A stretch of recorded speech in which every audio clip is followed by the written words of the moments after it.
Bienvenidos, ongi etorriak, beste hitzaldi berri batera. Benetan eskerrak ematen dizkiogu Jesus Conil. Beste ziklo batean ere etorri zen, gurekin egotera, benetan izan dira beti interesgarriak esaten dituen eta botatzen dituen erronkak. Eta erronka handiak dira, aurtengo ziklo honenak, multikulturalidad eta multiziudadaniaren inguruan jasotzen ari giran erronkak. En la primera conferencia, Jordi Moreras pues nos habló del déficit de laicidad, que no sabemos conversar, dialogar con lo diferente, con la moral múltiple que va viniendo a nuestro encuentro con una sociedad avanzada. Después Eduardo Ruiz Viéitez y Eugenia Relaño nos hablaron de los acomodos que hace falta en el derecho para que realmente el diferente, el diverso, el que en su conciencia tiene una cultura distinta a la nuestra, sea aceptada y que realmente podamos dar con aquellas estructuras religiosas, políticas, sociales, culturales, para acoger al que viene con otra conciencia. Isabel Güences nos habló de los acomodos concretos que ha exigido lo múltiple, lo distinto en nuestro alrededor.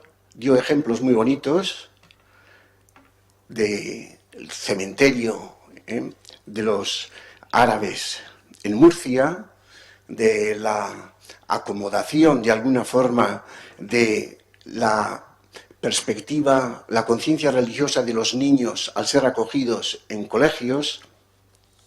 Y hoy, pues dentro de todos estos debates, estas tesis que nos van poniendo en esa perspectiva de admitir lo múltiple, lo diferente, nos va a hablar Jesus Conil. Va a hacer la presentación José María Urquía. Arratsaldeon, eskerrik asko Jose Mari Etxeberria, ongi etorriak gaurko saiora Forum Larramendi eta Deustora. Queridos, estimados amigos, querido Jesús, volver a saludar a Jesús Conil es volver a renovar una excelente amistad. Hace un momento me decía, vienes a San Sebastián con cierta asiduidad, es verdad, es un clásico casi entre nosotros, pero sobre todo es un excelente amigo y estas palabras tienen el sentido que tienen, no el sentido habitual. Por lo tanto, en Jesús saludamos ante todo a un buen y excelente amigo que nos ha acompañado a lo largo de nuestros distintos foros y de nuestras distintas reuniones. Se acordará el doctor Ibarzábal, que está aquí presente, y otra serie de sesiones que ha venido muchas veces Jesús aquí, y no solamente ha venido a acompañarnos, sino que hemos apreciado mucho todo lo que nos ha contado. Entonces, es por lo tanto presentar, no, es saludar y darle la bienvenida a un buen amigo, a un excelente amigo. Para los que quizás no le conozcáis tanto, sí debo de decir unos puntos de referencia del doctor Conil. Él viene de Valencia, es valenciano, Jesús Conil Sancho, es catedrático de Filosofía Moral y Política de la Universidad de Valencia, y también es un hombre que trabaja y ha trabajado mucho en la Fundación ENNOR, Ética de los Negocios y las Organizaciones, Ética de los Negocios. Es miembro, y de ahí viene también nuestra vinculación a San Sebastián, es miembro y un gran conocedor de la obra de Xavier Zubiri, ¿no? O un buen conocedor de la obra de Xavier Zubiri, pertenece al seminario Xavier Zubiri, y es otra vinculación importante con San Sebastián, además de esta que siempre nos contabas de aquel sacerdote Arregui. Alberdi, Ricardo Alberdi de Irún, aquellos tiempos que venías por aquí. Pertenece o es vinculado a la Real Sociedad Económica de Amigos del País de Valencia, que también tenemos ahí buenos amigos, profesor visitante de muchas universidades europeas y americanas, Como he dicho, también codirector del Seminario Permanente de Ética Económica y Empresarial de la Fundación EDNOR, también de la Fundación Asociación EVE en España, Ética, Economía y Dirección, y autor de obras importantes, yo creo que son importantes, en ética, en filosofía, sociedad y moral. Entre sus libros voy a citar quizás los últimos, vamos a decir los más recientes: El crepúsculo de la metafísica, El enigma del animal fantástico, El poder de la mentira, Democracia participativa y sociedad civil, Educar en la ciudadanía, Glosario para una sociedad intercultural, y que también hemos hablado muchas veces, Horizontes de economía ética, del año 2004, y Ética de los medios y ética hermenéutica. Querido Jesús, estás en tu casa. Recordamos, como lo hice con Isabel Vences, esas reuniones de la mesa de Atocha, donde ahí nos reunimos con Isabel en la estación de Atocha, en un lugar donde pensamos y de alguna forma programamos este ciclo. Saludamos también a nuestro diputado de Cultura, Denis Itxaso. Hemos empezado ya. Bienvenido. Pues agradecemos tu presencia. Si quieres decir ahora algo, pues muy bien. Pues empezamos ya, Jesús, cuando quieras. Gracias.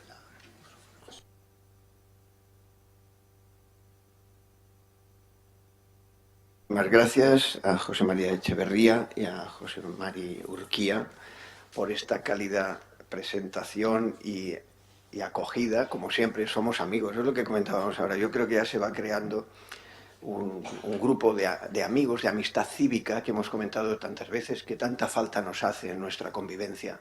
Los griegos hablaban, el término era amistad política en los términos, pero política hoy traducimos por amistad cívica, en el sentido de que es aquello que nos mantiene unidos, por encima de la cantidad de diferencias, porque es lógico, los seres humanos nos diferenciamos por nuestra capacidad de diferenciarnos, pero eso no tiene por qué enfrentarnos de una manera absurda y radical. Bueno, ya estoy entrando en el tema, pero es que lo vivo así, lo siento así, siempre que vengo desde aquellos tiempos, desde hace muchos años, en que con Ricardo Alberdi, Agustín Ugarte, de Irún, pues tuvimos una amistad en momentos de acción, pues de acción social, cuando eras joven, adolescente, y bueno, son muchos años, y luego pues ha ido ampliándose este círculo de amigos con los que he nombrado, que están aquí en la mesa, y otros muchos, y que creo que es la única manera de enfocar juntos el futuro, desde esa ligazón radical, arraigada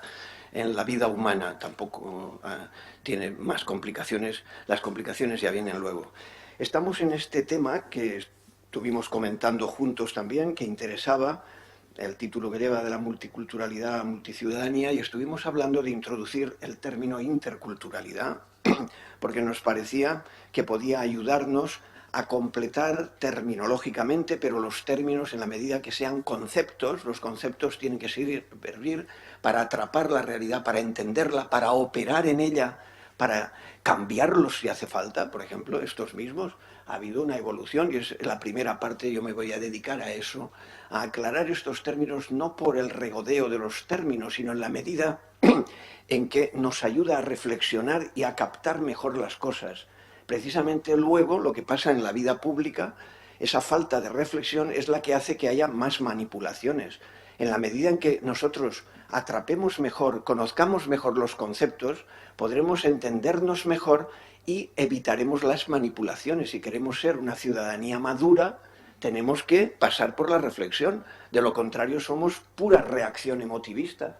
Entonces no hay más solución que reflexionar, y creo que esta es la función que tiene la amistad, y la amistad ampliada de círculos como este, y os felicito por mantenerlo. Por tanto, enhorabuena al Deusto Forum Guipúzcoa y al Forum Larramendi por estar unidos en esta misión de contribuir a la reflexión para que los ciudadanos maduremos, la madurez ciudadana, sin la cual los políticos, aquí también representados, y gracias por la presencia, diputado de Cultura,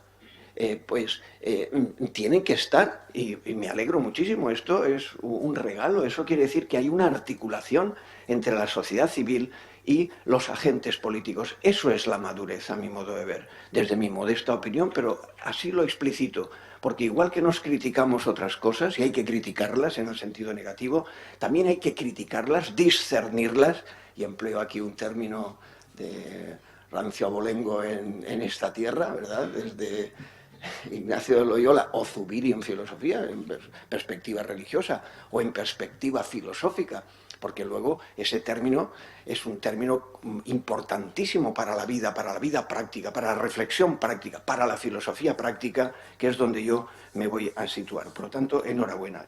Comenzamos por el tema que a mí se me ha encomendado después de las conversaciones.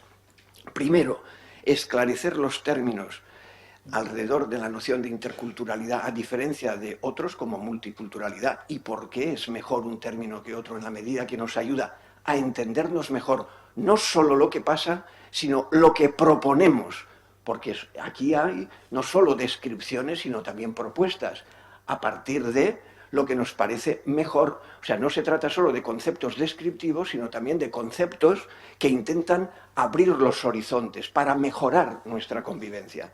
Y en segundo lugar, habrán visto que es en perspectiva neuroética. Esto es sencillamente una aportación, igual que otros han hablado desde la perspectiva social, la perspectiva política. Podríamos hablar desde la perspectiva económica, saldrá en algún momento quizá precisamente en esta perspectiva neuroética, en la medida en que la neuroeconomía ha querido esclarecer cómo tomamos las decisiones y en la debida proporción, creo que aludiremos a eso. ¿Qué quiero aportar con esta perspectiva neuroética?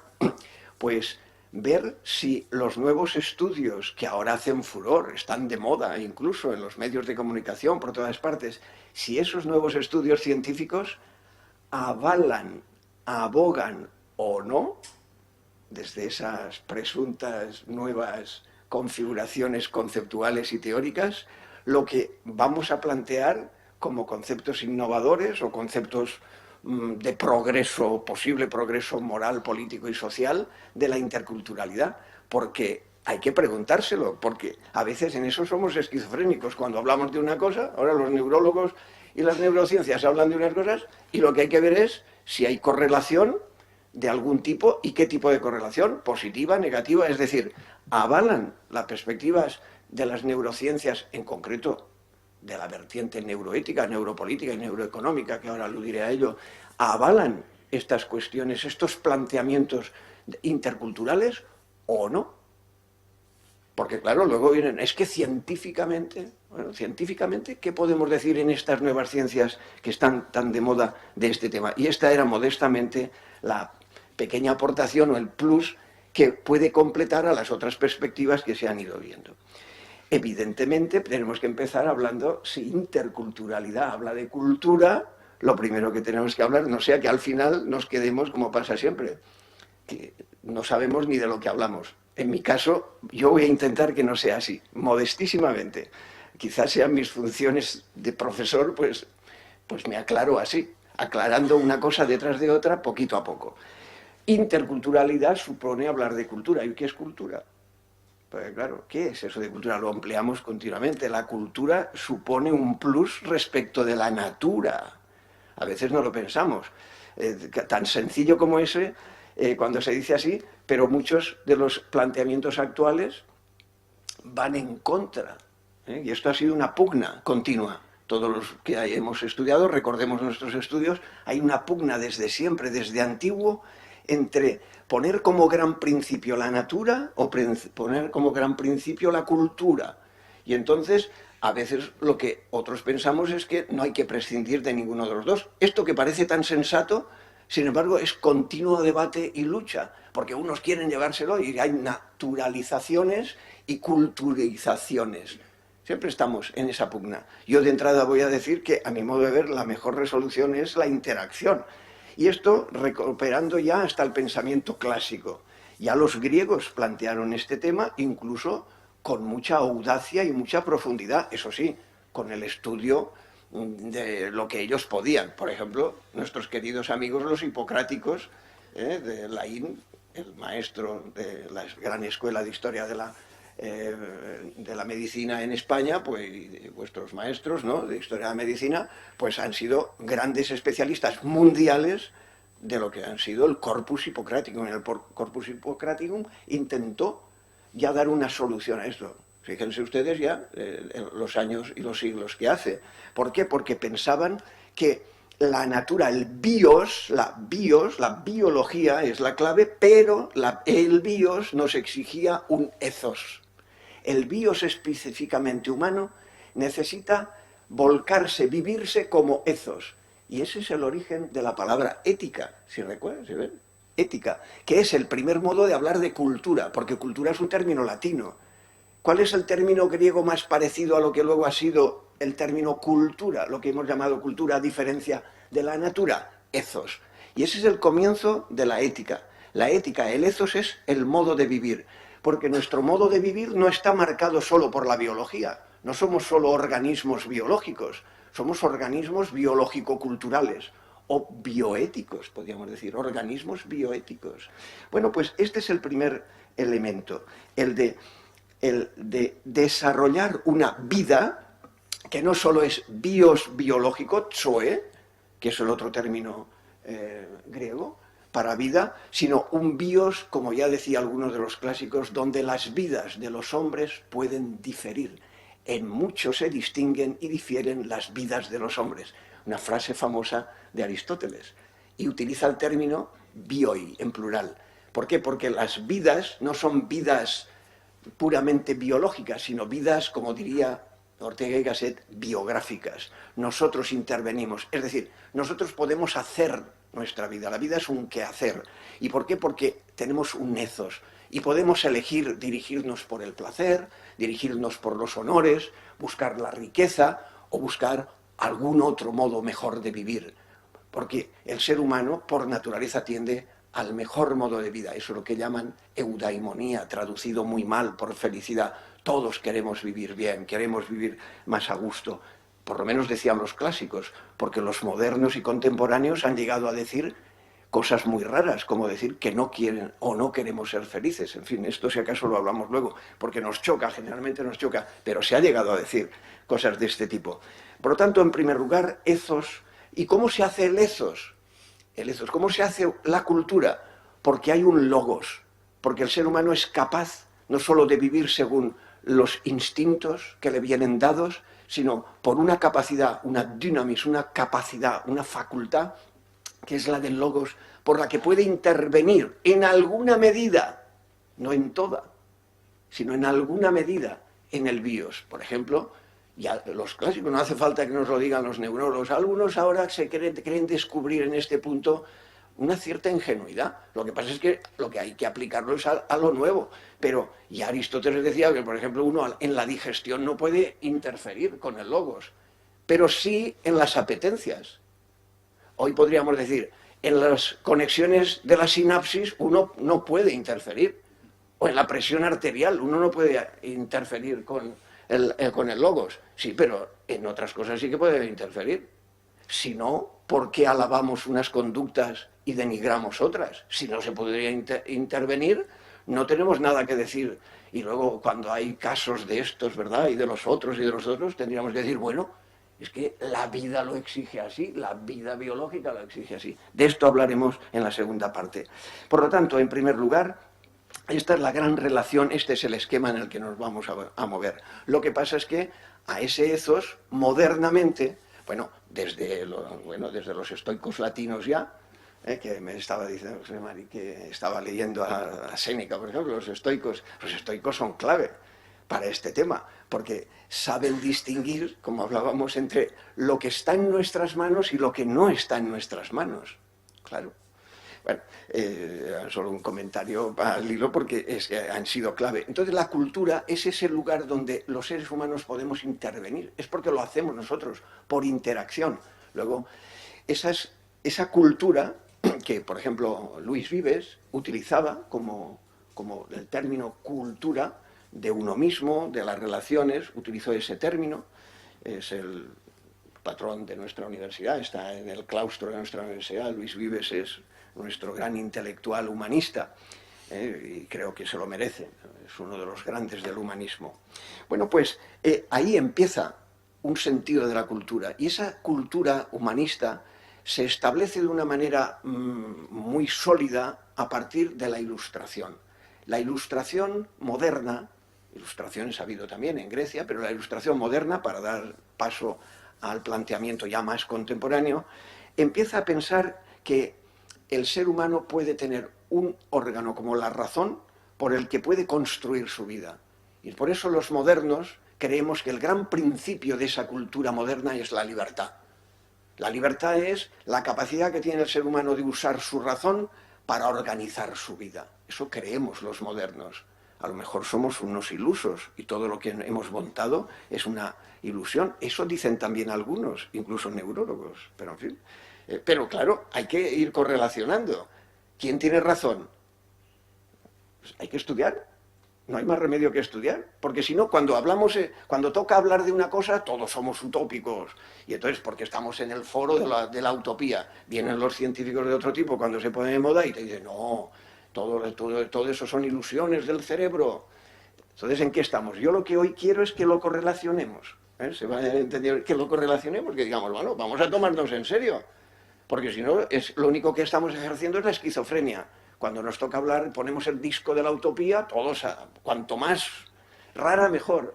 Y luego, cuando ponemos el otro disco, lo más negativo, porque no damos para más. Bueno, pero vamos a ver qué podemos dar razonablemente. Esa primera ilustración, la primera gran ilustración, es una ilustración mediante la cual surge una idea de progreso y de mejora del ser humano basada en una uniformidad básica del ser humano. Y por eso ha sido criticada de excesivamente abstracta. Por eso surge en la modernidad avanzada un intento de diversificar esa razón.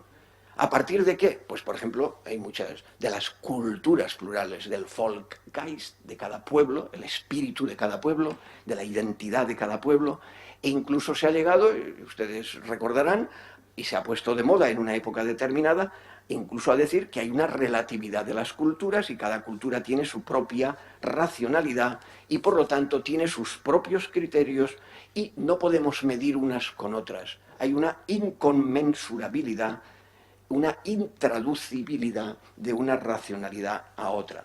Esta línea que es relativizadora olvida, sin embargo, el estudio continuo. Ha sido una tendencia que ha tendido a olvidar que necesitamos convivir. No podemos quedarnos tan fácilmente con unos procesos sencillamente de separación, como si pudiéramos vivir separados. De hecho, no es verdad. Solo las migraciones, que no son de ahora, las migraciones son de toda la vida. Las migraciones han hecho ver y vivir influencias mutuas. Y por eso, ya hasta en los estudios del siglo XIX, los grandes clásicos de estos temas pusieron en marcha varios términos. Y este es el contexto, como ven, de los términos que vamos a utilizar de multiculturalismo, para situarlo, y de interculturalidad. Uno de esos primeros términos para poner en concepto los dinamismos efectivos de la vida y de las confluencias, de la reciprocidad de influencias, fue el de aculturación. Powell, por ejemplo, a mediados y finales del siglo XIX, puso en marcha esta noción. La pongo solamente como ejemplo para ver que estos términos empezaron a funcionar. No es de ahora, no es una moda de ahora, es un interés por entendernos cuáles son los dinamismos por los que nosotros introducimos una diferenciación dentro de una unidad. Siempre es el juego. Hay una unidad de lo humano que hay que saber en qué consiste, pero también hay a la vez una diversidad, porque si vamos por uno de los dos lados, estamos abstrayendo el otro. Hay una cierta humanidad del humano, porque si no, ¿por qué decimos esto es inhumano? Aunque sea en negativo, ¿por qué podemos decir es inhumano? Porque alguna referencia tendremos a lo que es propio de lo humano.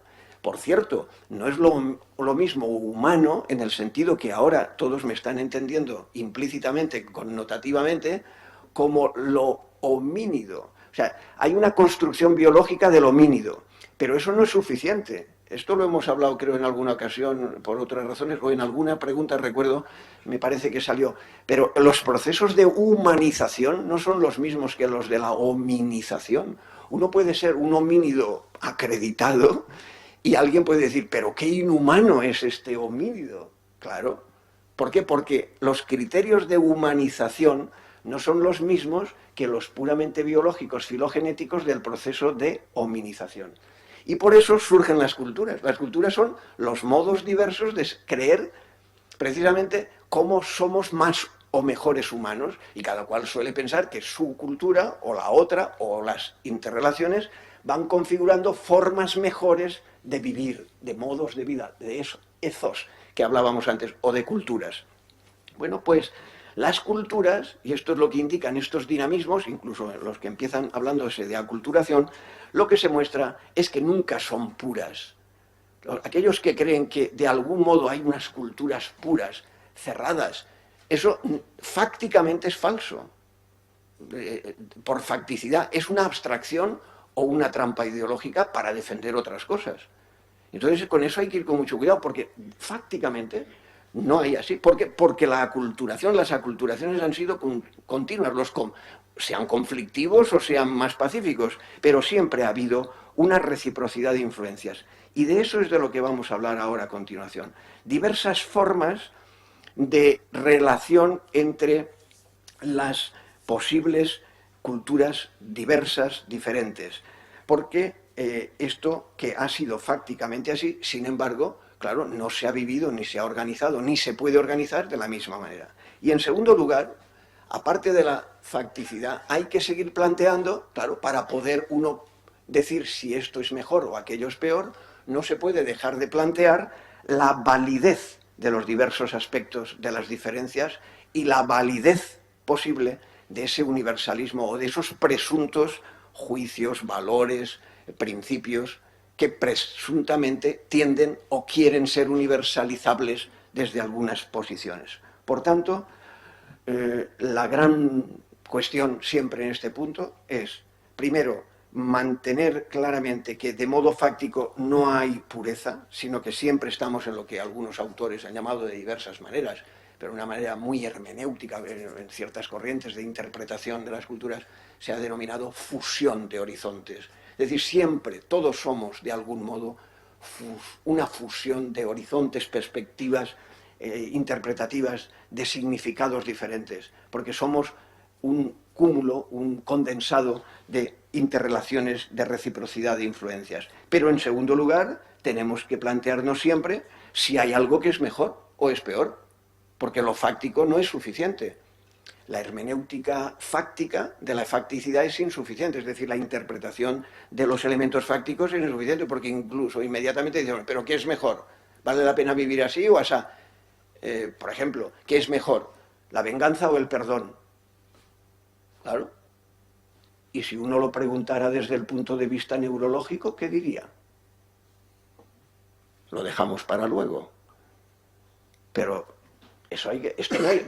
y así se podían poner muchas cosas. Por ejemplo, esto que se ha dicho desde el principio, es que tenemos que acostumbrarnos a abrirnos al extraño. Y entonces ahora neurología, ya lo planteo, cuando lo has dicho, digo, me va a venir muy bien de ejemplo. Cuando ahora hablemos de la neuroética, vamos a ver si nuestro cerebro a qué es más aficionado, a una cosa o a la otra. ¿Cuáles son las bases cerebrales para la interculturalidad? Es lo que quería plantear, me viene muy bien. Por tanto, pasamos ahora al planteamiento en este contexto de cultura, de cruce, de fusión de horizontes culturales, que es, por un lado, ineludible desde el punto de vista fáctico. Yo estoy intentando expresar las cosas sin jerga, Si acaso luego hace falta, le pondremos la jerga que haga falta. Simplemente para que nos vayamos entendiendo interdisciplinarmente. Luego, si hace falta la jerga, se pone la jerga que haga falta. Es para que entendamos el trasfondo significativo de estos conceptos. Y en segundo lugar, esa facticidad de reciprocidad de influencias, de valores, de principios, de incentivos, todo eso, tenemos criterios universalizables para poder elegir qué es mejor y qué es peor. Bueno, pues una propuesta para resolver esto desde el punto de vista de la confluencia de pluralidad de culturas es la interculturalidad. La interculturalidad es el modo de entender la convivencia, expresa la posible convivencia de y entre culturas. Entre culturas. Las sociedades, sin embargo, han tendido a todo lo contrario. Lo que han buscado es la homogeneidad. Cuidado. Esto es lo más tradicional. Lo más tradicional es buscar la homogeneidad. ¿Para qué? Para conservarse.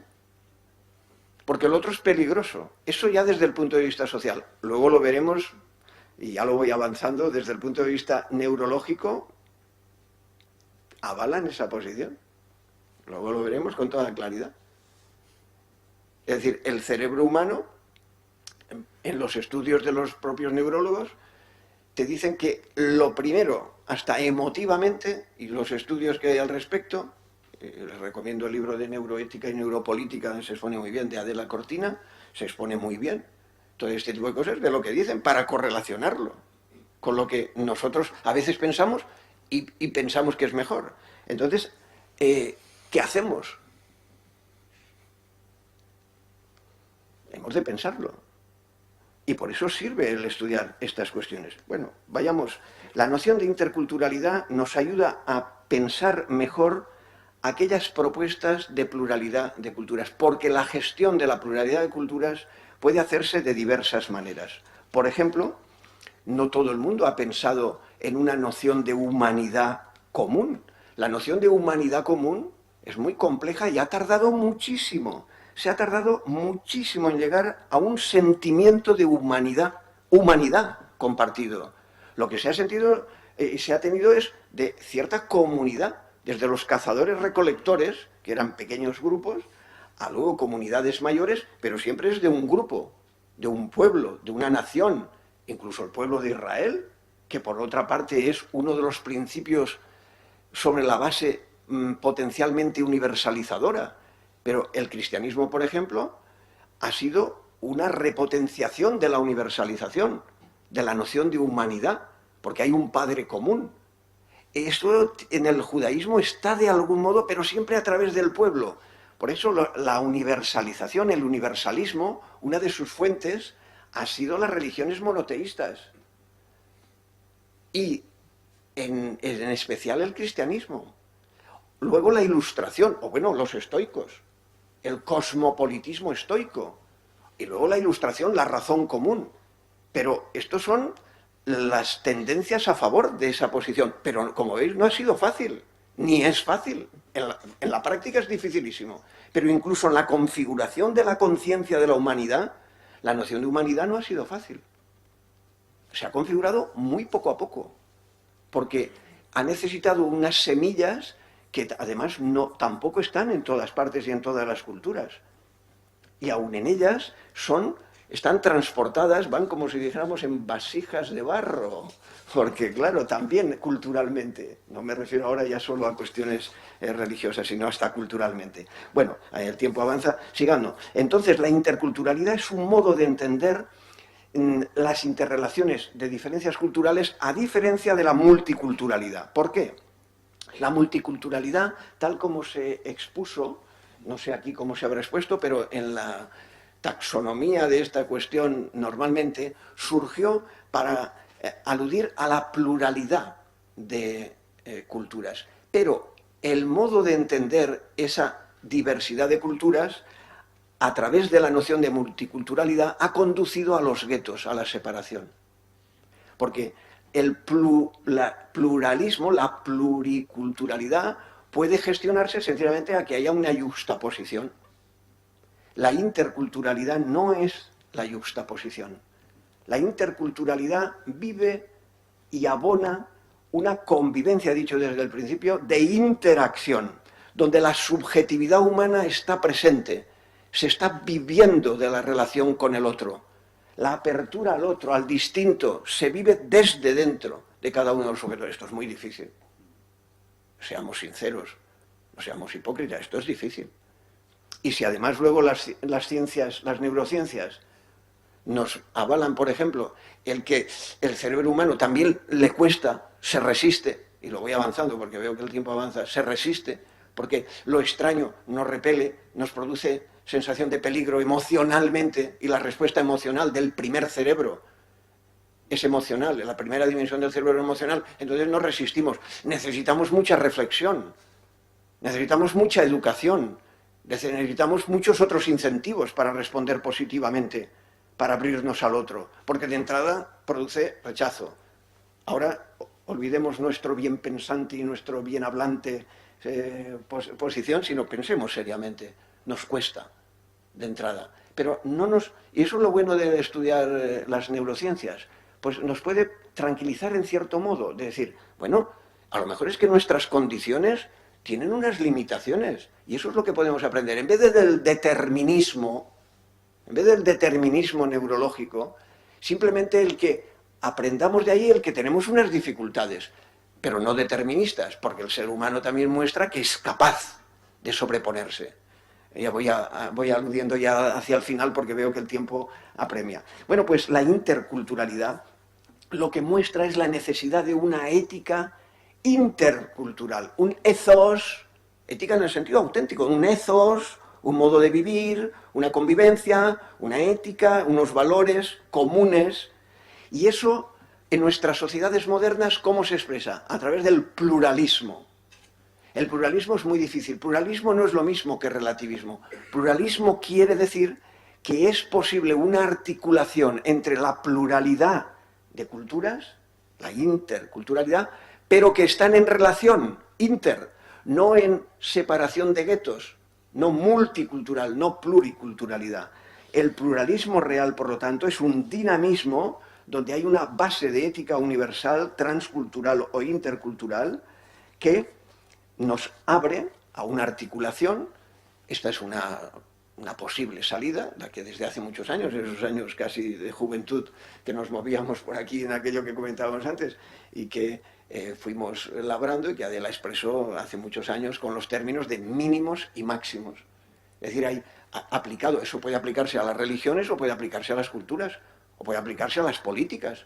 Es decir, puede uno en ideologías políticas pasaría igual, sino el que tiene, supongamos, una utopía política determinada, solo podría, y otro de otra diferente, solo pueden ir a palos o eliminarse mutuamente. No, nuestra sociedad cree que el pluralismo tiene que permitir una articulación con unos mínimos de convivencia para que políticamente, moralmente, religiosamente, culturalmente, podamos articular y convivir la pluralidad desde unos mínimos. ¿Cuáles son los mínimos? Los mínimos de justicia. Eso es el pluralismo. Pluralismo no es relativismo. Precisamente el pluralismo no es relativismo porque lo que defiende es ese tipo de convivencia. El relativismo es el que valora por igual cualquiera de las posiciones, pero el pluralista no defiende que todo vale por igual. Por ejemplo, defiende más el pluralismo, esa convivencia, que el monismo, que haya una sola posición que se impone a las demás. Por tanto, la gran pregunta ahora es, ¿y las neurociencias qué avalan? ¿Cuál es la posición de las neurociencias? Las neurociencias suponen un regreso a la naturaleza humana. Es la moda que no es solamente de las neurociencias, sino que las neurociencias son uno de los movimientos últimos de ese regreso a la naturaleza, que ha tenido diversos momentos. Ahora se nos ha olvidado, pero en la segunda parte del siglo XX, la genética es la gran creación, es una maravilla, por otra parte, es una de las grandes creaciones de la humanidad. Desde mediados del siglo XX surge la genética y además el estudio realmente del genoma humano, que se pensaba que tardaría más y se ha avanzado muchísimo, y se avanzó muchísimo. Y las neurociencias son otro paso, el paso ulterior en el estudio, ahora ya no solo de los genes, sino, ahora esa es la genética, la neurociencia. Lo que han fomentado es una neurofilosofía práctica, una neuroética, una neuropolítica, una neuroeconomía, porque el estudio de la naturaleza humana ahora se fija en una perspectiva prioritaria, que es la perspectiva neuro. Vamos a estudiar el cerebro, la ciencia del cerebro, pensando que en la ciencia del cerebro encontraríamos además los elementos más fundamentales, el núcleo más cercano a lo que sea el ser humano. Si ya se escribieron libros diciendo somos somos nuestros genes, ahora se han escrito libros diciendo somos nuestro cerebro.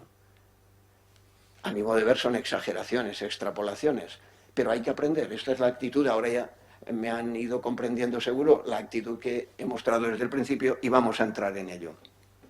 ¿Cuáles son estos determinantes? Estos determinantes desde las neurociencias han configurado, como ven, con estas expresiones, curiosamente, una neurofilosofía.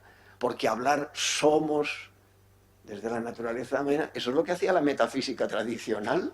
Es curioso, ¿verdad? Las ciencias que han ido en contra de la metafísica, ahora sus expresiones son metafísicas, tradicionales.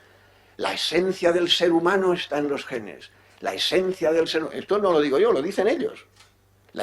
Utilizan estos términos. La esencia, utilizan esencia, que es un término que en mi época, desde luego, era repudiado. Quien hablaba de la esencia, porque el positivismo no permitía hablar de esencias, porque no era científico. Ahora resulta que los científicos, que han trabajado en genética, por un lado, en la segunda parte del siglo XX, o ahora los neurólogos utilizan esta terminología. Incluso se atreven a hablar de la dignidad desde el punto de vista neurológico. ¿Por qué digo esto? Porque esto supone un neuroesencialismo, una manera de hacer filosofía desde la neurología o de las neurociencias. Por lo tanto, estos autores son los que intentan mostrar una respuesta también al tema cultural. La cultura o la interculturalidad tiene que estar resuelta. Lo que pueda hablarse de interculturalidad o multiculturalidad, también tendremos una perspectiva desde las neurociencias para poder saber si somos capaces de interculturalidad o no, si somos capaces de abrirnos al extraño o no. Y los estudios de esta neurociencia que va conformando nuestra mentalidad, nuestra concepción de lo que somos como seres humanos, nos ha abierto a un modo de entender el cerebro que lo que nos dice es que, prioritariamente en una corriente, lo que nos dice es que la neurointerculturalidad o la neuroracionalidad que hay de base tiene unos valores biológicos preponderantes que nos hace rechazar al extraño. Esta es la clave. Hay una especie de incluso algunos determinismo, llegan a decir, que nos determina, nos impide abrirnos al extraño. Y entonces, ¿cuáles son los valores biológicos preponderantes? Aquellos que nos hacen favorecer al cercano, sobre todo al emotivamente cercano, al afectivamente cercano, y para esto estos autores se han hecho muy famosos haciendo cantidad de dilemas, de estudios muy problemáticos, pero son los experimentos presuntamente científicos para aclarar que nuestra reacción primordial es una reacción a favor de aquel que está cercano. Por lo tanto, nuestras exigencias de interculturalidad, a diferencia de la multiculturalidad o de la inserción o de otros elementos que han podido aclararse, claro, quedan muy mediatizados, quedan muy reducidos, quedan muy rebajados, y todas nuestras utopías en favor de la interculturalidad, que nos parece un progreso moral, a diferencia del guetismo y de la yuxtaposición, claro, desde el punto de vista científico de la neurología y de las neurociencias, tenemos que frenar porque dicen, bueno, es que ustedes están pidiéndole demasiado al cuerpo, podríamos decir. El cuerpo, el cerebro en este caso, parece que la perspectiva neuro no es tan proclive a abrirnos al extraño. Por lo tanto, la cultura más próxima, la creación cultural más próxima al cerebro o al desarrollo del cerebro es aquella que no se abre fácilmente a la interculturalidad, sino a favorecer al cercano afectivo y al alejarse o prevenirse del extraño. El extraño es un peligro potencial, por lo tanto, nuestros valores lo que hacen es adaptarse al medio, buscando la supervivencia, buscando la homeostasis primero biológica, es decir, el equilibrio homeostático biológico, y la homeostasis, este término lo emplean estos neurólogos, cuidado, no me lo invento yo, la homeostasis sociocultural. Claro, una homeostasis sociocultural no es muy proclive a la interculturalidad tal como nosotros, aunque sea modestamente, hemos introducido. Entonces uno puede decir, se puede alarmar y decir, entonces, ¿qué hacemos? Hay una disonancia entre las exigencias éticas de la interculturalidad, de una ética intercultural universal que se abre a todo el mundo, a todo ser humano por tal de ser humano porque tiene dignidad, y los conocimientos de estas ciencias, estas neurociencias, que sirven para conocernos a nosotros mismos. Hay un artículo en ese libro que tú me comentabas que hicimos conjuntamente, de un famoso autor que trata esto con una expresión muy gráfica, para expresar lo que nos pasa. Y el título ya es significativo: El perro emocional y su cola racional. Es decir, los seres humanos, prioritariamente, nuestro cerebro se mueve pues por el cuerpo fundamental emocional, y emocionalmente el extraño nos da horror y queremos peligro. Y luego sí, necesitamos mucha reflexión, mucha justificación, mucha educación, como os decía, para poder reflexivamente, la cola, el cuerpo del perro es emocional, el perro somos nosotros en este caso, pero nuestra cola, claro, nuestra cola es racional y claro, ahí hay un punto. Entonces, si esa es nuestra situación, al menos este estudio nos puede ayudar a que tengamos al menos paciencia con nosotros mismos y atención a lo que queremos, a plantearnos de verdad si lo que queremos y nuestras opciones sociales, políticas, religiosas o del tipo que sea, por ejemplo, ya no solo de favorecer al cercano y rechazar al lejano o indiferencia al lejano, esa es una opción cultural, es una opción religiosa, es una opción política, es una opción, porque en el ser humano no solamente hay determinación biológica, como decíamos, sino ethos, modos de vida.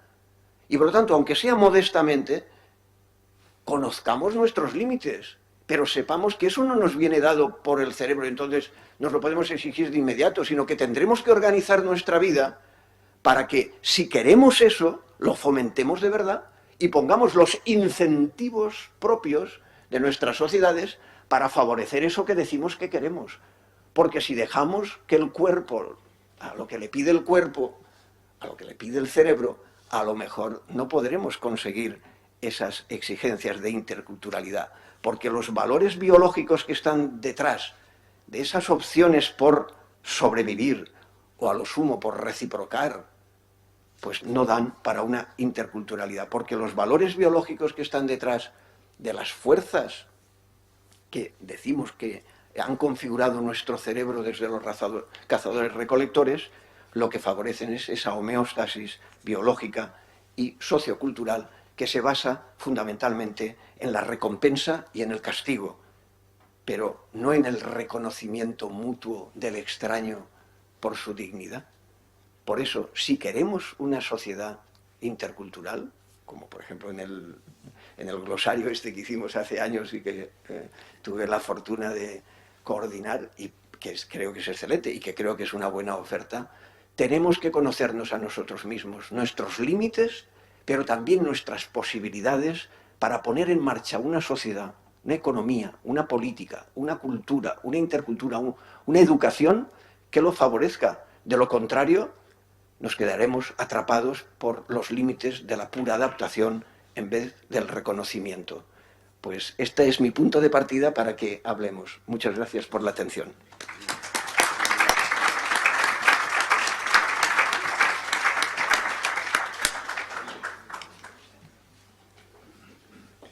El tiempo ha sido...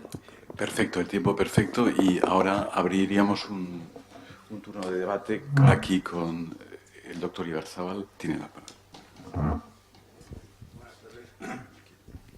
Bueno, en primer lugar, enhorabuena a Jesús por su excelente presentación. Y te he seguido con todo el interés que he podido, y es un tema que pues interesa de una manera reciente por la bibliografía que está llegando. Hay unos libros pues magníficos de Adela, tu participación, etcétera, ¿no? Me viene un poco el tema de el tratamiento de un tema urgente o grave como puede ser el tema de las migraciones, que las migraciones, las fronteras griegas, Macedonia, todo esto que diga, ¿no? Emocionalmente ves en televisión lo que ves, se te parte el alma, La razón no sé si acompaña al tema de las emociones. El cerebro neurológicamente no sé lo que diría. Es verdad que primitivamente habla a favor de que lo ve como un extraño, como un peligro, y lo que nos interesa es protegernos como una tribu. Esto ha sido así, y además incluso probablemente por millones de años la evolución de nuestro cerebro, la corteza cerebral, etcétera, pues ha funcionado mal. Y luego el tema de la culturalidad, totalmente de acuerdo. Pero aparece un tema que a lo mejor nadie quiere, que es el tema del juego de la tolerancia-no tolerancia humana. O no tolerancia humana. Y se desatan, pues te da miedo la aparición de grupos políticos absolutamente perturbadores, populistas, nacionalsocialistas, etcétera. Pero hay quien ha manejado el término, nos ha echado en culpa de que sufrimos una especie de mí que se diga lo que quiera, menos que soy intolerante. Yo soy tolerante con todo el mundo. Es decir, no te encuentras con nadie que haga una crítica determinadamente a nadie, a nada, a ninguna cultura. No se puede hacer casi ninguna crítica. Hay una especie de tolerantitis o algo parecido, ¿no? Entonces, bueno, eso neurológicamente yo no sé, no sé si se puede explicar o no se puede explicar, ¿no? Pero bueno, ¿cómo se puede transmitir a la sociedad actual de que inevitablemente hay un fenómeno de interculturalidad que es así, pero dónde empiezan, dónde continúan y hasta dónde pueden tener que terminar mis obligaciones con los demás? Si es que de eso se puede hablar sin tener que reñir, vamos a decir, ¿no? Es decir, mis obligaciones con todo esto que ves, ¿cómo se pueden manejar? Tengo obligaciones con ellos, pero ¿hasta dónde llegan mis obligaciones con ellos? Esa sería un poco la tesis. Es una pregunta muy compleja, como tú mismo, porque casi tendría que dar la solución a problemas múltiples, pero vamos a sintetizar. En primer lugar, pensando juntos, tú has dicho muy bien, te parte el alma el ver. Empecemos por el fenómeno fáctico de las migraciones actuales. Entonces, te parte el alma. Entonces, lo que hay que decir es, creo, en principio ya hay dos cosas. ¿A quién, a qué tipo de alma se le parte el alma? Es decir, porque los sujetos a los que se les parte el alma no son sujetos, reflexionemos, puramente biológicos con un cerebro, sino normalmente se les parte el alma no en pura emotividad biológica, habría que decirles a estos biólogos, neurólogos, sino seguramente a aquellos que tienen una culturización desde unas culturas determinadas, porque se han culturizado, se han socializado y tienen una configuración personal. Más todavía, dentro de esa culturación personal e intercultural de esas personas que tienen esa formación, todavía habría que decir que depende, ahora rizando un poco más el rizo, en la formación. Tú suponte que sea una persona que sea de formación hobbesiana. Hobbes, ya sabéis, que tenía una concepción en la que pensaba que estamos en un estado de naturaleza en la que todos estamos en guerra todos con todos, y la única manera para poder establecer un pacto es la de saber que tiene que haber alguien que castigue y premie. Esa es la figura del Leviatán. La figura, en este caso, configuración de un Estado. Pero previamente, el ser humano no tiene unos sentimientos morales de ese tipo. Entonces el hobbesiano no suele explicitarlo así, a lo mejor ni lo sabe, pero el hobbesianismo eso es lo que dice. Sin embargo, esto es muy duro, pero es verdad. Es decir, quien tiene un esquema, hay muchos hobbesianos, entonces puede pensar, y ahora apliquémoslo, en política nacional aún sigue habiendo muchos hobbesianos, pero bueno, parece que no hay un sentido de cooperación mayor desde el comercio. Pero hay quien ha dicho, y creo que hay mucha razón, que en la política internacional lo único que funciona es el hobbesianismo. La guerra de todos contra todos. Y todo lo otro son buenas palabras y que no hemos aprendido mucho. Y que lo otro, pues bueno, hemos ganado respecto de otras épocas, pero vamos muy despacio. Por lo tanto, lo he dicho simplemente para hacer ver que la pluralidad de almas, solamente he querido poner como ejemplo, de esas almas que se parten, no todas se parten, en serio. Hay mucha gente que se le parte el alma, porque tiene un alma cultivada con unos sentimientos que no son los puramente derivados de un cerebro abstracto, sino de un cerebro cultivado por una cultura y por lo tanto con unas formas de tipo cultural, de tipo político, de tipo religioso. Por ejemplo, ahora pasaríamos a la segunda parte. Es decir, no tienen un cerebro tribal, sino que tienen un cerebro cultural, con unas matizaciones y unos componentes culturales. Y ahora vamos a la segunda parte. Mira cómo hay hasta reacciones políticas de diverso género. Ahora ya pongámosle nombre político. En Alemania, pues ante estas cosas, lamentabilísimamente, a posiciones que a algunos les parecían poco, pero ahora se han visto que eran muy serias, porque la coalición, en este caso, ya que hablamos de eso, la coalición de socialdemócratas, es decir, de socialistas y de demócratas cristianos en Alemania, tenía una actitud prudente pero abierta, y se ha jugado el tipo, las cosas digámoslas como son, y claro, claro, y se jugaba el tipo, me refiero, se jugaba hasta los votos, que eso hay que comprenderlo, pero abierta, con una coalición muy seria de socialistas y cristianodemócratas. Entonces, y claro, ya se ha visto que era muy serio, ahora sí que se le ha visto claramente. Mira lo que ha salido, la alternativa, con un peligro enorme para ellos y para todos. O sea que el ejemplo de la segunda parte me vale como complemento de la primera apreciación. Y ahora la segunda parte, tolerancia. Cuidado con la tolerancia. Y tienes mucha razón en los dos lados. La tolerancia, recordemos, ya que sale, no he podido aludir, pero ya que sale, era uno de los temas que quería comentar, pero lo que pasa es que hay que seguir eligiendo al hilo de lo que va exponiendo uno. La tolerancia es una de las primeras formas para vivir el pluralismo. Pero, ¿cuáles son los orígenes occidentales de la tolerancia? Las cartas de la tolerancia, que quien las escribió con seudónimo, anónimamente. No hay, primero, dato, no hay que olvidarlo. ¿Para qué las escribió? No eran cartas de tolerancia universal. Estamos en el siglo XVII, para ubicarnos todos. Segunda parte del siglo XVII. No es la tolerancia que nosotros decimos, esta, como tú has dicho muy bien, tolerantitis. No, las cartas de la tolerancia no son de nuestra tolerancia en la que todo vale. Eran cartas de tolerancia, cuidado, si recuerdan, para los grupos protestantes. ¿Frente a quién? Frente a los ateos y a los papistas. Cuidado, no hay que olvidarlo. A los ateos y papistas no había tolerancia en esas cartas del famoso anónimo, porque luego ya se supo quién era. Pero las primeras versiones no puso nombre. ¿Por qué no puso nombre? Para unir a los protestantes. Porque tenía, bueno, supongo que lo recuerdan, y si no, pues se lo recuerdo yo, porque es muy interesante ya que lo sacas. Luego, la tolerancia ha ido creciendo. La primera tolerancia no era la tolerancia nuestra. Esa tolerancia que ha llegado a lo que tú dices muy bien es otra de las perversiones de la tolerancia. Porque uno no puede tolerarlo todo.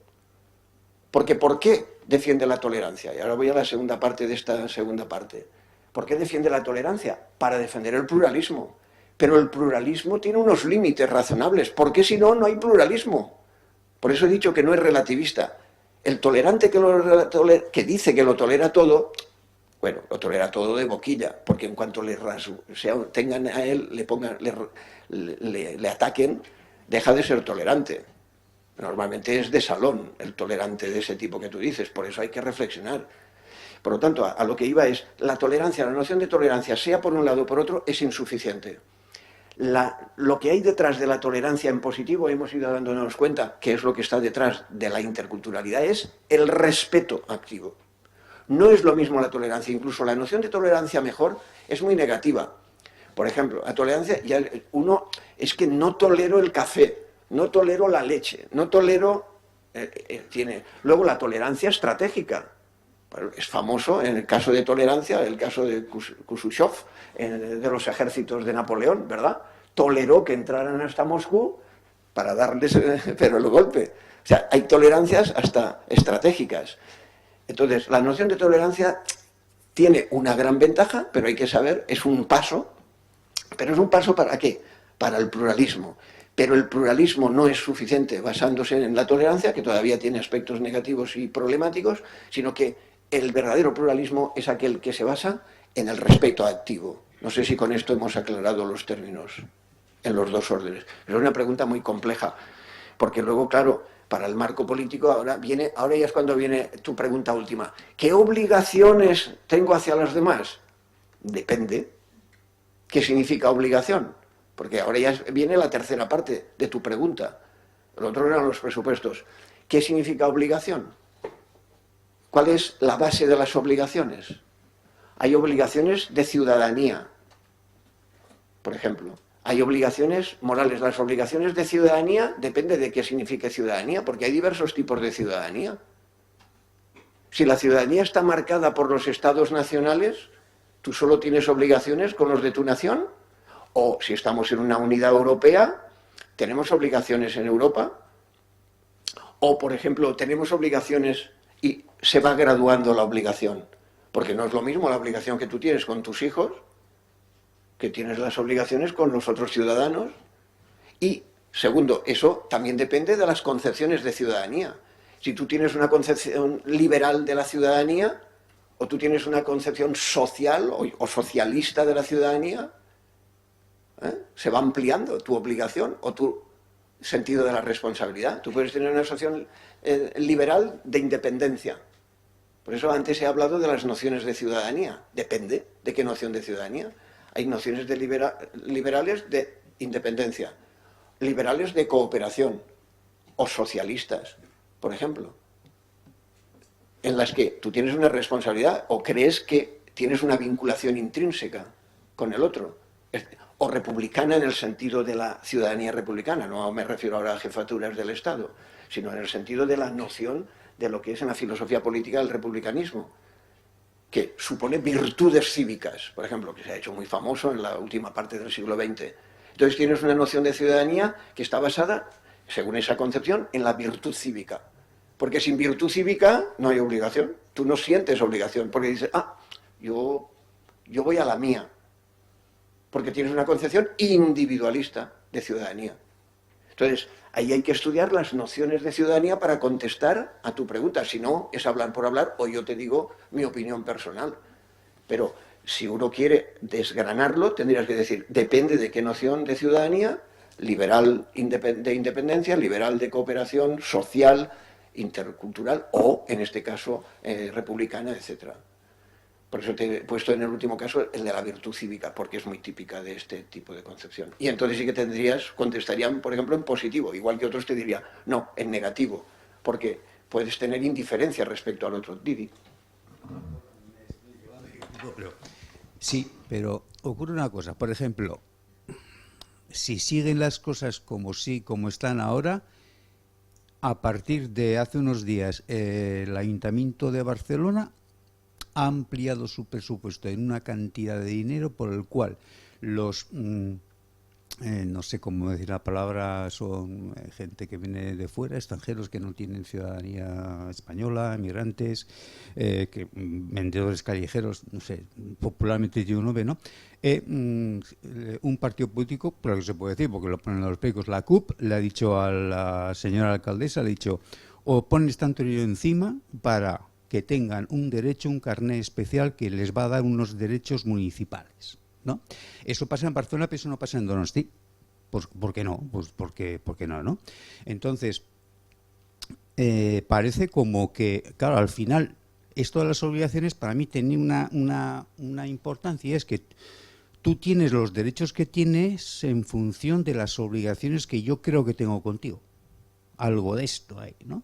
Y entonces en Barcelona es una cosa, en Donosti es otra, en Bilbao pues puede ser lo que se habla de la pobreza energética, etcétera, pero creo que el Ayuntamiento de Bilbao llegó a un acuerdo con la empresa Iberdrola sobre un tema de suministro y tal, que un día lo leí, me pareció una cosa, pues dije yo en mi ignorancia y tampoco he profundizado en el tema, pero dije, pues qué bien, ¿no? Eso mismo no se puede hacer en Cádiz, por ejemplo, ¿no? Que parece que es un sitio que nos llega muy luchador, pero tampoco sé lo práctico que es este asunto, ¿no? Pero me refiero a obligaciones en ese tema. Es que de repente ha llegado un señor y un partido político y le ha dicho a la alcaldesa, si quieres mi apoyo en votos, 5 millones de euros para este tema. Y si no, pues no hay derechos, ni hay obligaciones, ni nada, ¿no?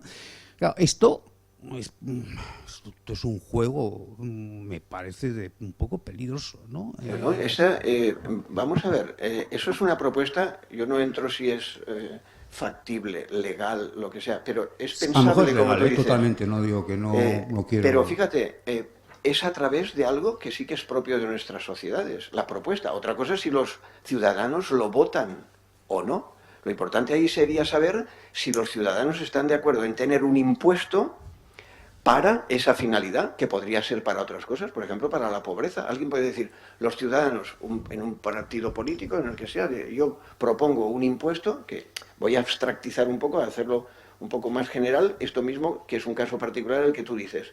Se propone un partido político un impuesto y los ciudadanos votan, y además podría ser un impuesto participativo, podría ser una ciudad o lo que sea, siempre que se mantengan unos márgenes de la legalidad correspondiente, que yo ahora no planteo, lo digo solo pensable porque tú lo has planteado.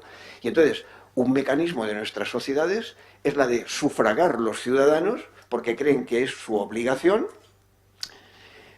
una necesidad. Y entonces se vota, y si hay gente que quiere tener ese impuesto y esa carga para esa necesidad, pues igual que pagas, perdón por la comparación, pero entiéndase bien, igual que pagas las basuras y tienes un impuesto que ese no es elegible, ahora por eso lo digo muy en serio, tú dices, no, es que nosotros queremos solventar un problema que ha aparecido y estamos dispuestos a dar el tanto por ciento de nuestro sueldo con un impuesto para esa finalidad, sea para el inmigrante, sea para los pobres, por ejemplo, o para la pobreza o para otra función.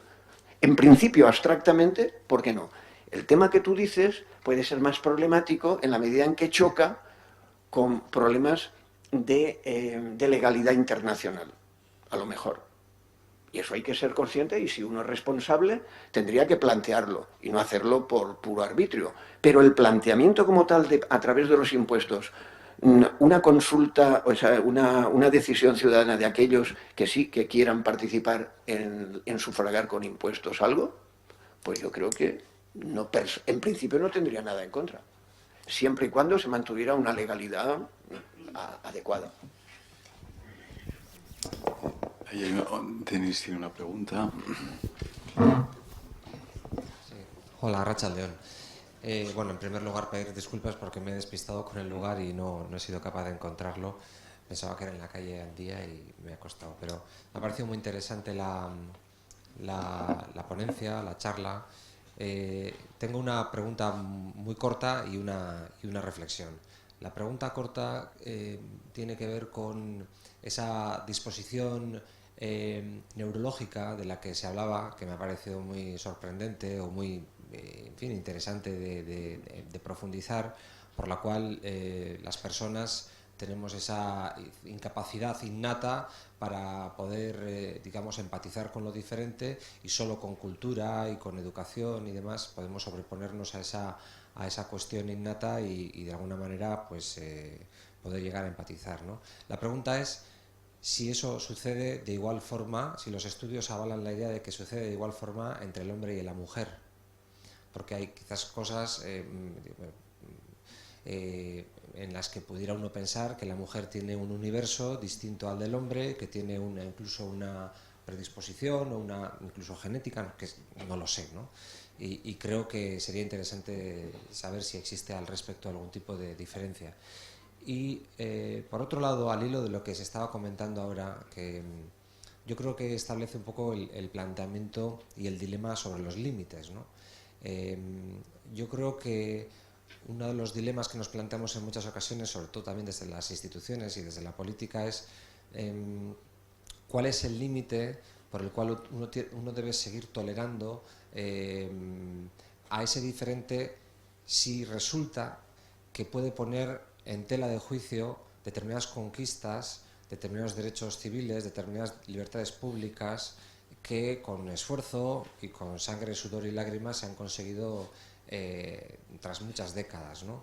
Quiero decir que yo creo que, y desde una posición absolutamente empática hacia el diferente, creo yo, y desde una posición pues quizás por emplear una palabra que se ha utilizado aquí, digamos, tolerante en principio a esa diferencia, que entiende que nos enriquece y que entiende que la multiculturalidad, lo queramos o no, pues ya es el signo de los tiempos y vamos a tener que aprender a poder convivir con ello. Sin embargo, sí creo que muchas veces hay algo de lo que se ha planteado aquí, es decir, igual una postura pues estéticamente muy cómoda, pero que no indaga o que no reflexiona a fondo sobre los serios inconvenientes que puede suponer que determinadas personas con culturas que pueden situarse 500 años atrás respecto de la que nosotros hemos alcanzado en relación al papel de la mujer, en relación a, en fin, a la libertad de opinión, de religión, en fin, en muy diferentes ámbitos, de qué manera eso puede afectar a sociedades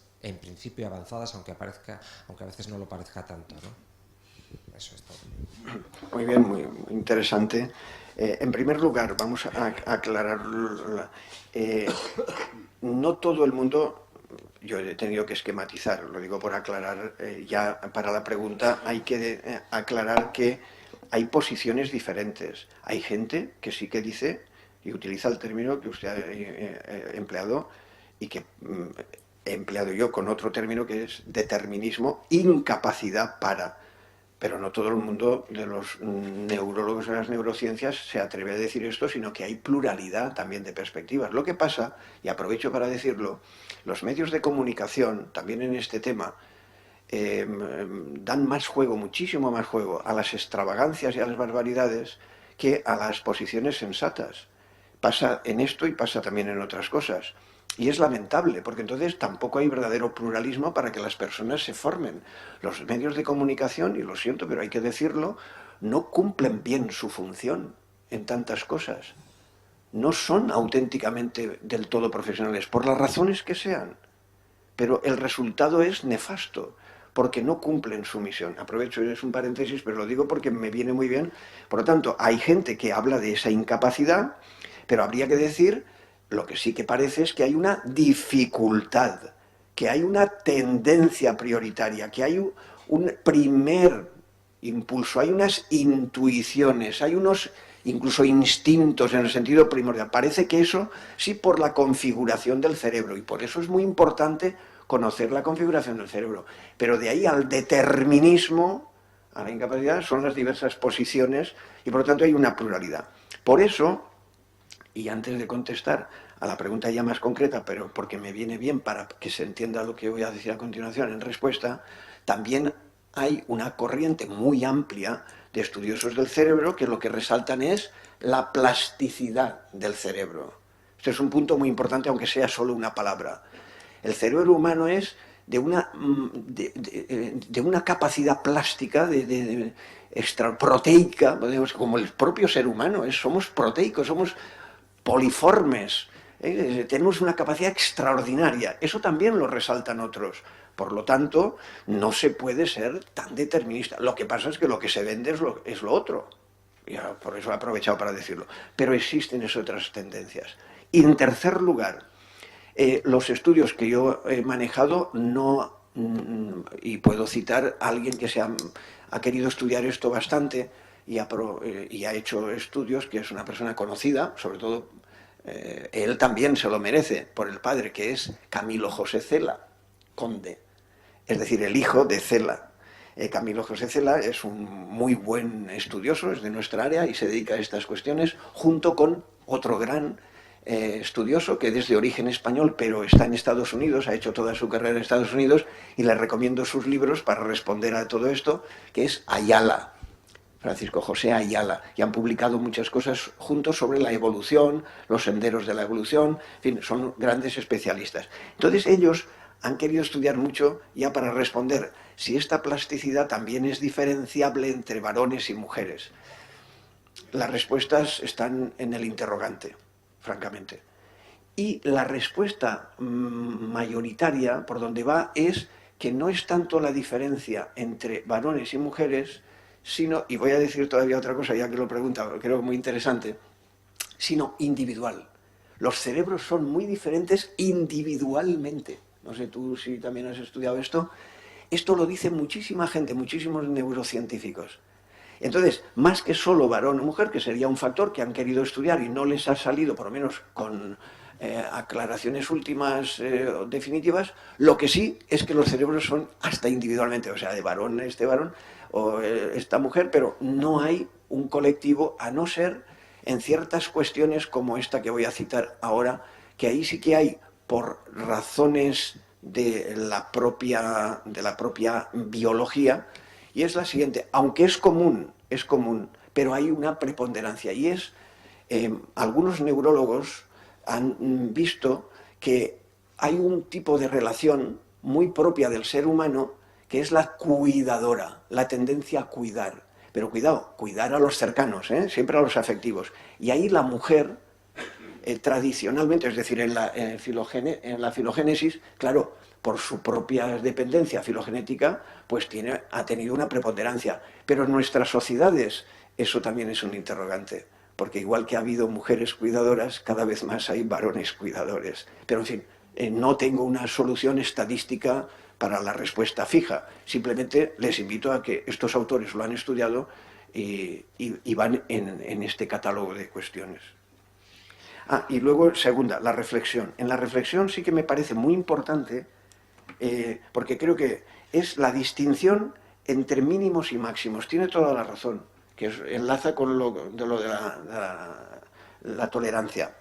Para que no se puede tolerar todo, es que es imposible, es una barbaridad.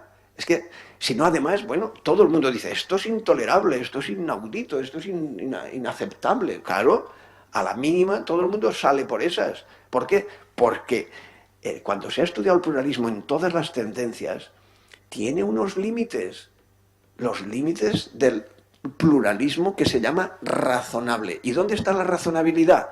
Entonces, una expresión muy típica nuestra, la de Adela, porque se ha hecho muy aceptada en España y en otros países, en Latinoamérica, por ejemplo, pues nuestro círculo más o menos hispano, es la distinción entre los mínimos, porque tiene que haber unos mínimos, y esos mínimos sirven de criterio, porque todo no se puede aceptar. Esos mínimos tienen que ser compartidos, porque si no, hay cosas que no se pueden aceptar. ¿Y cómo no se pueden aceptar? Porque esos mínimos te ponen el límite.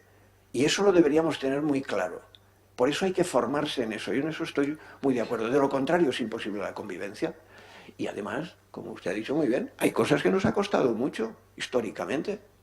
Eso no se puede tirar por la borda, a no ser que pensemos que no valen. No valen, ¿vale?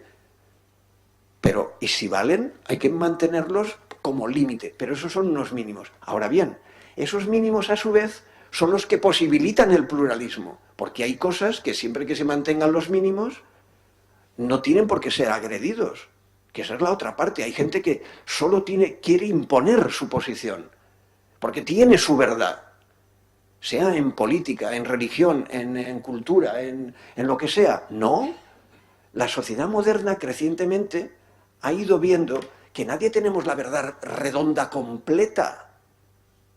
Nadie, ni en política, ni en religión, ni en cultura. Creo que eso es un avance. Lo cual no quiere decir que vale todo, no, hay unos mínimos. Los mínimos que nos permiten, dentro de lo razonable, que nos escuchemos, que aprendamos, que estamos en interacción. Este es el ejemplo de la interculturalidad, porque interculturalidad también incluye las vertientes religiosas, las culturales, las políticas, claro. Es que si no, no hay otra manera. Tiene que haber unos mínimos, los hay además, porque sin ellos no puede haber pluralidad de perspectivas diferentes. Pues yo veo que eso es útil, mínimos y máximos. Los máximos pueden ser políticos, como he nombrado antes, religiosos, culturales, etc.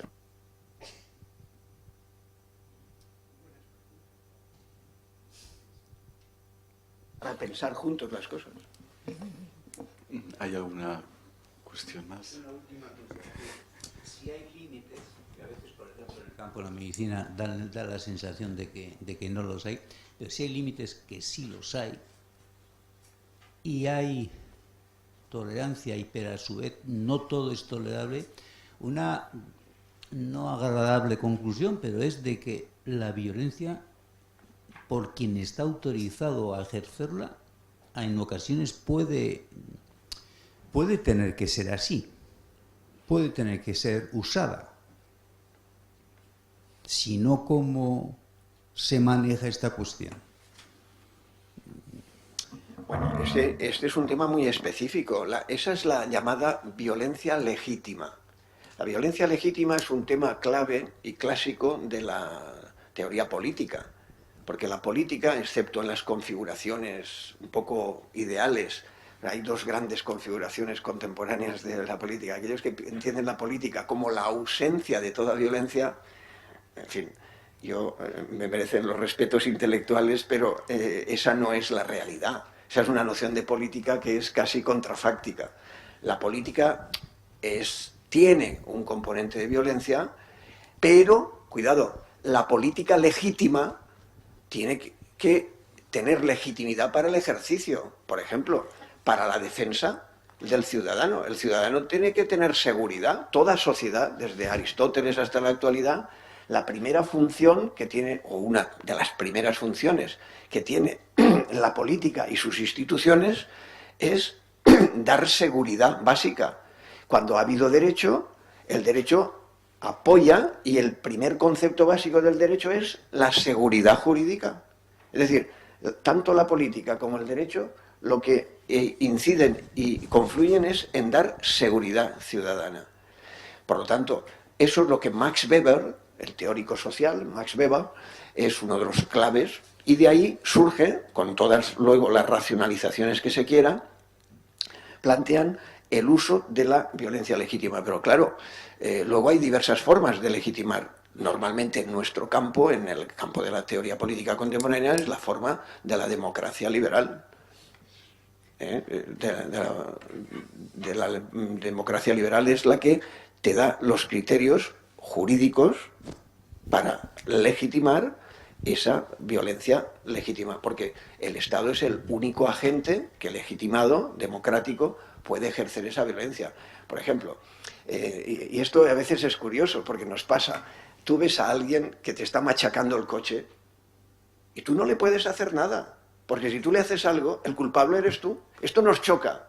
¿Por qué? Porque hemos hecho, ¿verdad? Es que a que todos mutuos nos hemos quedado ya así. Porque como tú lo normal es decir, oiga, no, y le pegas o lo que sea. No, no lo hagas. ¿Por qué? Porque nosotros no somos agentes legitimados para ejercer la violencia. Esto nos choca, claro. Enseguida, ¿ves? Hasta en la sala se ha notado. Yo cuando lo explico, la gente, todos los alumnos, entonces a veces están despistados, pero entonces levantan. ¿Por qué? Porque claro, nos choca, porque es una mediación.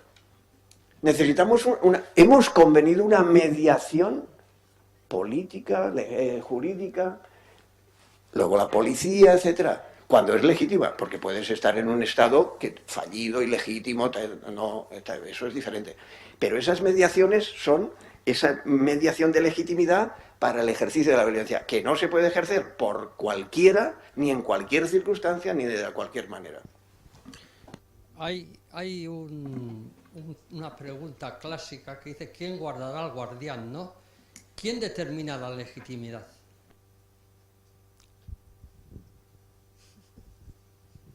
Y con esto terminamos ya. Creo que implícitamente al menos estaba en mi respuesta, pero su pregunta es la que hacían los clásicos, esta la hacían los latinos.